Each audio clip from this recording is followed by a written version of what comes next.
మన తెలంగాణలో మొట్టమొదటి ఫ్యాక్టరీ అవుట్లెట్ మన ముకుంద జ్యువెలర్స్ లో లైట్ వెయిట్ ఆభరణాలు కలెక్షన్స్ ఎన్నెన్నో అన్ని జ్యువెలరీస్ పై VA కేవలం 2 to 12% మాత్రమే. విచ్చేయండి ముకుంద జ్యువెలర్స్. మొయినాబాద్లోని మాజీ MLA Pilot Rohit Reddy farm హౌస్లో డ్రగ్స్ పార్టీతో పాటు కాల్పులకు తెగబడిన కేసులో కీలక విషయాలు వెలుగులోకి వచ్చాయి. పోలీసులపై కాల్పులకు నమిత్ శర్మని రోహిత్ రెడ్డి ఉసుగొల్పినట్లు తెలుస్తోంది.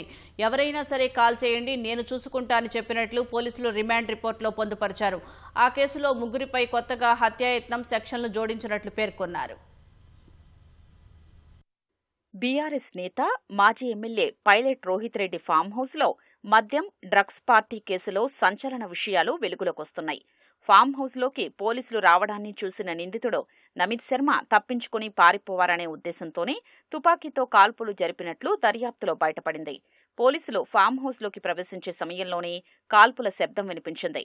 మేం ఫ్యూచర్ సిటీ పోలీసులం, డ్రగ్స్ వాడుతున్నారనే సమాచారంతో సోదాలకొచ్చామంటూ గట్టిగా చెప్పారు. ఆ హెచ్చరికలు లెక్క చేయకుండా పోలీసు అధికారిని లక్ష్యంగా చేసుకుని నమిత్ ఒక రౌండ్ కాల్పులు జరిపాడు. రోహిత్ రెడ్డి, ఆయన సోదరుడు రితేష్ రెడ్డి ఇద్దరూ వాళ్లను కాల్చేయి, తర్వాత సంగతి చూసుకుంటాం అంటూ నమిత్ శర్మను ప్రోత్సహించినట్లు గుర్తించారు. పోలీసులు చాకచక్యంగా వ్యవహరించి అందరినీ చుట్టుముట్టడంతో కాల్పులు ఆగిపోయాయి. ఈ నేపథ్యంలోనే రోహిత్ రెడ్డి, నమిత్ శర్మ, రితేష్ రెడ్డిపై కొత్తగా హత్యాయత్నం సెక్షన్లను పోలీసులు జోడించారు. తొలుత NDPS, అబ్కారీ, ఆయుధాల చట్టం కింద కేసు నమోదు చేయగా ఉద్దేశపూర్వకంగా కాల్పులు జరిపారని గుర్తించి కొత్త సెక్షన్లను జోడించారు. ఆ వివరాల్ని పోలీసులు రిమాండ్ రిపోర్టులో పేర్కొన్నారు. ప్రస్తుతం ముగ్గురు నిందితులు చెంచల్గూడ జైల్లో ఉన్నారు.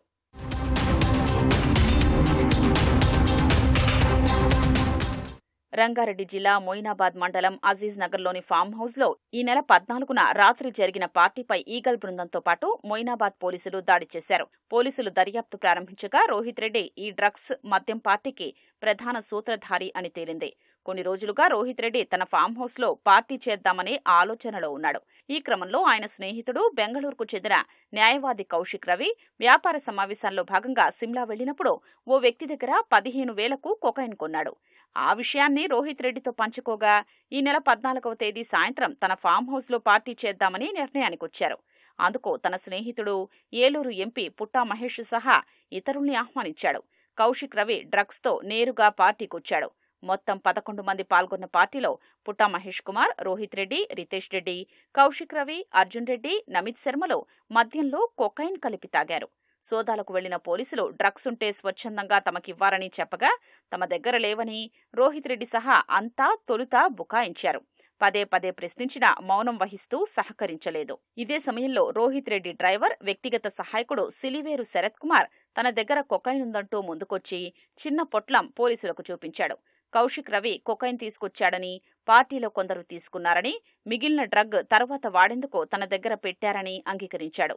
ఆ సమాచారంతో పోలీసులు 11 మందిని పక్కకు తీసుకెళ్లి డ్రగ్స్ పరీక్షలు చేయగా పైలట్ రోహిత్ రెడ్డి, ఆయన సోదరుడు రితేష్ రెడ్డి, న్యాయవాది కౌశిక్ రవి, తిరువీధుల అర్జున్ రెడ్డి, నమిత్ శర్మ కొకైన్ తీసుకున్నట్లు తేలింది. ఏలూరు ఎంపీ పుట్టా మహేష్కు రెండోసారి నిర్వహించిన రక్త పరీక్షల్లో పాజిటివ్ అని నిర్ధారణైంది. అదే విషయాన్ని పోలీసులు రిమాండ్ రిపోర్టులో పొందుపర్చారు.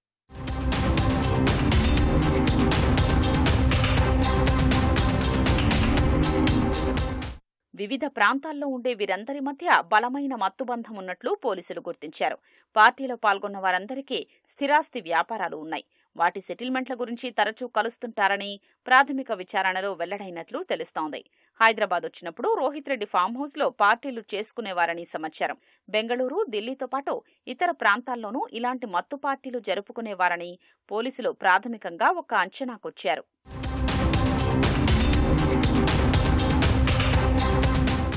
కేసులో అరెస్టైన నిందితులు రోహిత్ రెడ్డి, రితేష్ రెడ్డి, నమిత్ శర్మలను మొయినాబాద్ పోలీసులు కస్టడీకి తీసుకుని విచారించారని నిర్ణయించారు.